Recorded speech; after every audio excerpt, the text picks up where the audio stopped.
8 बजे postal ballot के साथ। लेकिन कैसे आंकड़ों के लिहाज से भी हम इसको समझ पाएंगे, कैसे अलग अलग ग्राफिक्स के माध्यम से ये तस्वीर आपके सामने हम लेकर आएंगे।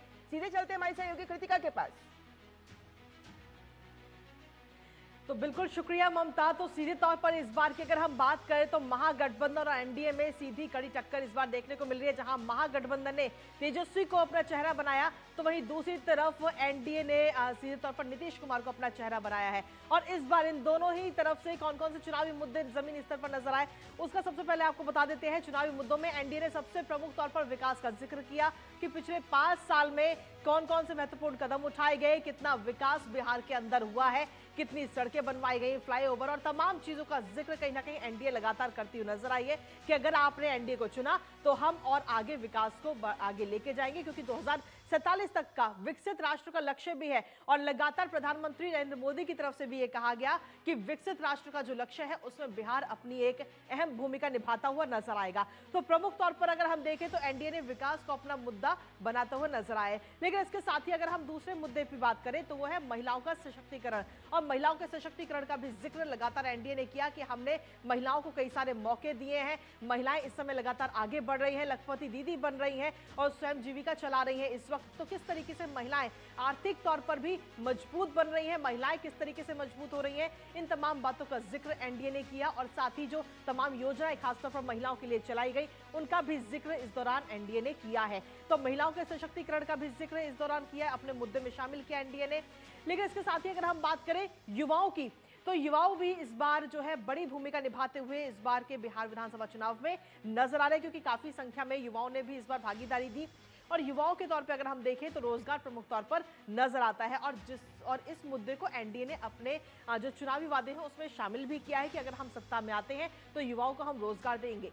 इसके साथ ही जो पिछली सरकारें रही यानी कि लालू का जंगल राज और साथ ही भ्रष्टाचार का भी जिक्र लगातार इस बार एनडीए की तरफ से किया गया कि पिछली सालों में बिहार के अंदर किस तरीके का जंगल राज था और जो भ्रष्टाचार था, जो कि अभी भी मामले इस वक्त कोर्ट के अंदर है, अदालत में चल रहे हैं, उनका भी जिक्र कहीं ना कहीं इस बार किया गया। और सीधे तौर पर विपक्ष पर सीधा निशाना इस बार एनडीए की तरफ से साधा गया जंगल राज और भ्रष्टाचार का जिक्र करते हुए।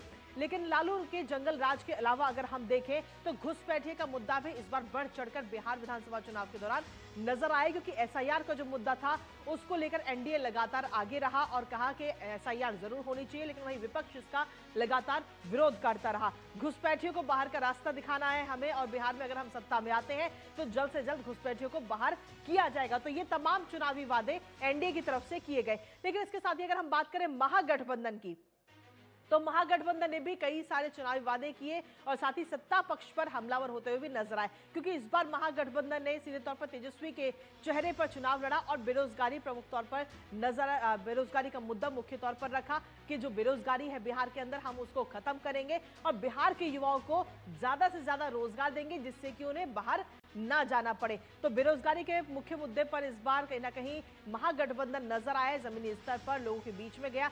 और बेरोजगारी के अलावा वोट चोरी का मुद्दा भी इस बार सबसे ज्यादा नजर आया और कई तरीके के जो आरोप है वो भी चुनाव आयोग पर लगाए गए महागठबंधन की तरफ से, यहां तक कि कोर्ट का भी रुख किया गया इसको लेकर। लेकिन हर बार वोट चोरी के मुद्दे पर मुंह की खानी पड़ी है महागठबंधन को। हालांकि जनता इस पर क्या नतीजे पेश करेगी, जनता का क्या फैसला रहेगा, इसके लिए हमें थोड़ा इंतजार करना होगा। इसके साथ ही कानून व्यवस्था का जिक्र भी महागठबंधन इस बार करता हुआ नजर आया कि अगर हम सत्ता में आते हैं तो बिहार के अंदर कानून व्यवस्था सुचारू रूप से की जाएगी और कानून को मजबूत किया जाएगा। लेकिन इससे पहले हम जानते हैं कि सीधे तौर पर एनडीए ने जंगल राज का जिक्र किया था और भ्रष्टाचार का जिक्र किया था और इसीलिए उसके बदले में कानून व्यवस्था का यह मुद्दा महागठबंधन की तरफ से उठाया गया। इसके साथ ही जो विकास की अनदेखी है उसका भी जिक्र किया गया, क्योंकि लगातार एनडीए कह रहा है कि हमने पिछले 5 साल में बहुत विकास किया है बिहार के अंदर, लेकिन वही महागठबंधन कह रहा है कि विकास की पूरी तरह से अनदेखी हुई है। बिहार के अंदर जितना विकास होना चाहिए उसका आधा भी विकास नहीं हुआ है। महागठबंधन की तरफ से ये तमाम बातें कही गई हैं और साथ ही कहा कि अगर हम आते हैं तो विकास की अनदेखी बिल्कुल नहीं होगी, बिहार में पूरी तरीके से विकास किया जाएगा, फ्लाईओवर बनेंगे, सड़कें होंगी और तमाम चीजें। और इसके साथ ही पलायन का जिक्र भी कहीं ना कहीं महागठबंधन ने किया कि अगर युवाओं को जब बिहार के अंदर रोजगार नहीं मिलता है तो वो पलायन करते हुए नजर आते हैं और अगर हम सत्ता में आते हैं तो रोजगार बिहार के अंदर ही युवाओं को दिया जाएगा, जिससे कि पलायन जो है वो बिहार से बाहर अब नहीं होगा और बिहार का युवा बिहार में ही रोजगार करता हुआ नजर आएगा। तो ये प्रमुख मुद्दे महागठबंधन और एनडीए के रहे। हालांकि किसके मुद्दे पर कितना भरोसा जनता ने जताया है, ये अब से कुछ ही देर में साफ हो जाएगा। ममता।